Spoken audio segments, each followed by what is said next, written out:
Welcome to the Deep Dive. where we sift through the sources to give you the essential insights. And today, we're tackling, well, it's a real head-scratcher, isn't it? The U.S.-India relationship during the Trump years. Oh, absolutely. A period full of contradictions. You had this very public bromance, as people called it, between the leaders. Right, Modi and Trump, lots of big rallies, big smiles. Exactly.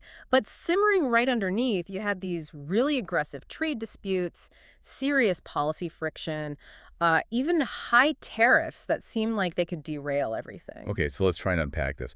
Our sources really point to two tracks running at the same time, often bumping into each other. That's right. There's what we could call strategic realignment. That's the big picture stuff, driven by shared interests, mainly about China. The long-term foundation. Exactly. And then you've got transactional diplomacy. That's the America First approach, focusing on trade numbers, immediate deals, quid pro quo. So our mission for this deep dive is to figure out how these two things existed side by side.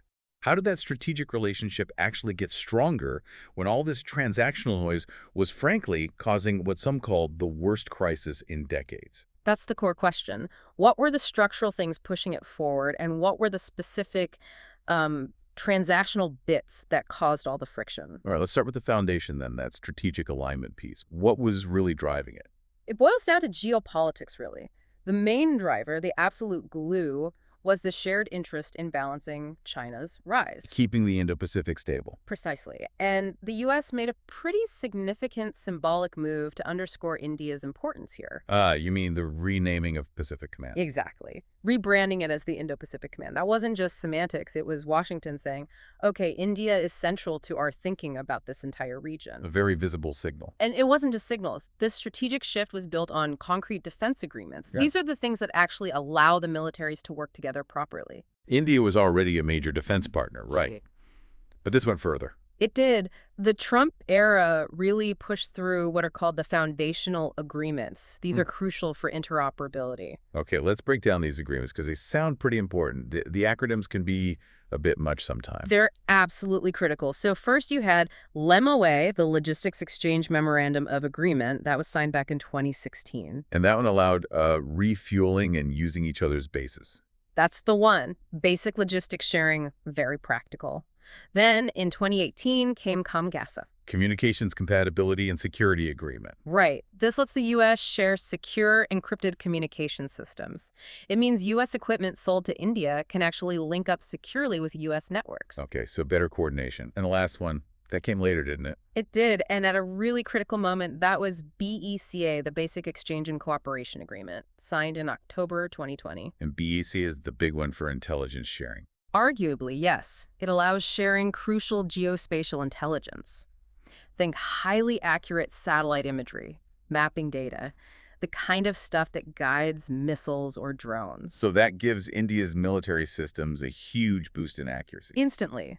They can leverage U.S. satellite capabilities. Yeah. And the timing here is, well, it's really telling. This was signed right in the middle of the border tensions with China. Exactly, after the Golan Valley clash earlier that year. So the immediate threat from China was actually accelerating this deep structural cooperation.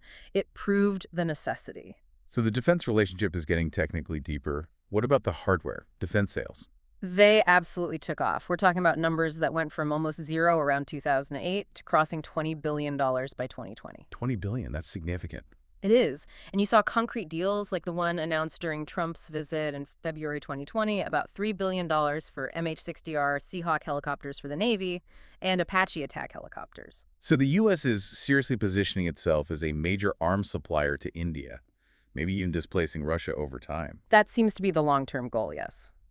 And it wasn't just bilateral stuff. The Quad also got a boost during this time. A major boost. The Quad, that's the U.S., India, Japan, Australia grouping it, had sort of existed before, but it really got formalized and elevated during these years. Culminating in that first foreign ministers meeting. Yes, September 2019. That meeting signaled a much more serious, coordinated approach among the four democracies, clearly aimed at regional security and, offering alternatives to China. Okay, so on the strategic and defense front, it sounds like things were moving forward significantly. Deeper ties, better tech sharing, more coordination, a solid foundation being built. Strategically, yes, absolutely. And it's a big but. While the generals and diplomats were signing these pacts, The trade folks were in a completely different world. That's the flip side. This is where the transactional America First approach really came into play. President Trump was very focused on trade deficits, wasn't he? Explicitly. His administration prioritized reducing the trade deficit with countries, including India, often above nurturing traditional alliances based on shared values. It was very much a balance sheet view. And India's tariffs became a major target. I remember him calling Modi the king of tariffs. He did, frequently and publicly. That rhetoric set the stage for some pretty harsh actions. Like revoking India's GSP status. Tell us about that. How big a deal was that? That was huge. The Generalized System of Preferences, GSP, it allowed billions of dollars worth of Indian goods, maybe 5 to 6 billion annually, to enter the U.S. duty-free. So taking that away in June 2019 wasn't just symbolic. Not at all. It was a major economic hit and a serious diplomatic blow. From New Delhi's perspective, it felt like a betrayal. Like all the strategic goodwill didn't count when it came to trade numbers. What was the U.S. justification? The official line was that India wasn't giving equitable and reasonable access to its own markets for U.S. companies. But the timing and the bluntness of it caused a lot of anger in India. And the tariff threats didn't stop there, did they? Things got even more tense later on. Yeah, at one point there was talk of imposing tariffs as high as 50% on some Indian exports. 50%. Wow. It was a combination, apparently a 25% sort of reciprocal tariff, plus another 25% penalty linked to India buying Russian energy. That sounds incredibly disruptive. It was, so much so that you had U.S. lawmakers stepping in, calling for a repair and reset. They pointed out that these kinds of tariffs would hurt American consumers too and mess up supply chains, even advanced ones like semiconductors that the U.S. wanted to secure away from China. So the friction wasn't just about goods, it also hit people, specifically skilled workers from India. That's right, the H-1B visa issue. In June 2020, there was an executive order freezing new H-1B visas. And Indians get a huge percentage of those visas, don't they? The vast majority, something like 72%. The administration linked the freeze to protecting American jobs during the pandemic downturn, but it hit India disproportionately hard and damaged those, people-to-people ties that are usually seen as a strength. So trade, tariffs, visas, and then there was the whole issue of India's relationships with countries the U.S. didn't like. Strategic autonomy colliding with U.S. demands. Yes, this was another major friction point. The U.S. put a lot of pressure on India over its ties with traditional partners.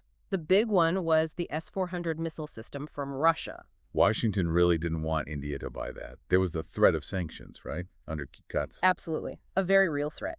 But India decided the S-400 was critical for its defense needs and basically stood firm, insisting on its right to make its own choices strategic autonomy. That must have been a tense moment. It definitely tested the limits. On the other hand, India did sometimes bend to U.S. pressure. Look at Iran. India stopped buying Iranian oil. Yeah, they reluctantly complied with U.S. sanctions against Iran, even though Iran had been, I think, their third largest oil supplier. That was a big economic concession India made, probably to keep some goodwill with Washington, even while digging in its heels on the S-400. Okay, so we have this picture. Deep strategic cooperation accelerating side by side with really sharp economic and diplomatic friction.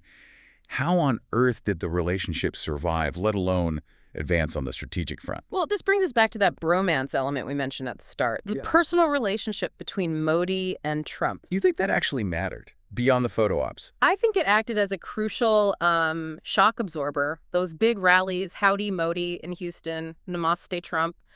In India, they were diplomatic spectacles, for sure. Lots of public warmth, flattery. Trump calling Modi a great leader, Modi echoing Mangi with "Make India Great Again." Exactly. That personal rapport, however performative it might seem, created a sort of buffer. It provided political cover. But wait a second. If they got along so well personally, why allow damaging policies like the GSP cut or the H-1B freeze? Didn't that undercut the whole idea of a personal bond mattering? Was it just theater? That's a fair challenge. It was theater in many ways, but perhaps necessary theater. It created the political space for the actual mechanism that kept things moving forward. Compartmentalization. Compartmentalization, meaning they kept the different issues in separate boxes. Essentially, yes. It seems there was a conscious effort requiring incredible discipline from the diplomats and national security folks on both sides. So the defense track focused on China and the foundational agreements was protected. Exactly. Managed by defense secretaries, national security advisors, that track kept moving forward almost regardless of the noise on the other track. And the trade track, with the tariffs and GSP handled by different people, was allowed to be contentious. Pretty much. They managed not to let the very real anger and disputes on the economic side completely poison the strategic cooperation, which both sides ultimately saw as more important in the long run. So the shared threat from China was just too big to ignore, overriding the economic fights. That seems to be the key takeaway. The strategic imperative was just too strong. So India weathered the economic storm, even took hits like the GSP revocation, but secured major long-term defense goals like BESA and saw the Quad elevated. The relationship was deemed too important to fail, strategically speaking. Okay, so summing up the legacy of this period, it sounds like the relationship came out stronger in one sense, but maybe more brittle in another. That's a good way to put it. Stronger strategically, India firmly established as a key partner, defense ties locked in, Quad revived, but also more fragile economically with the memory of that transactional pressure and the realization that strategic alignment doesn't guarantee smooth sailing on trade or other issues. Which leads to a really interesting thought, doesn't it? It suggests the strategic alignment actually sped up because of the external pressure from China. That shared threat proved way more powerful than the internal friction over trade. When push came to shove, the geopolitical necessity won out over the economic disagreements. Right. And that leaves us, and you, the listener, with a final question to think about. Given that experienced the deep strategic gains alongside the painful transactional friction, what lasting effect does that memory have on India today? Does the memory of the GSP fight, the tariff threats, the H-1B freeze make India even more committed to its idea of strategic autonomy, maybe more determined to keep its options open and not rely too heavily on any single partner, even the U.S.? Something to definitely watch as India navigates its foreign policy choices in the coming years. Indeed. Well, that's all the time we have for this deep dive. Thanks for joining us.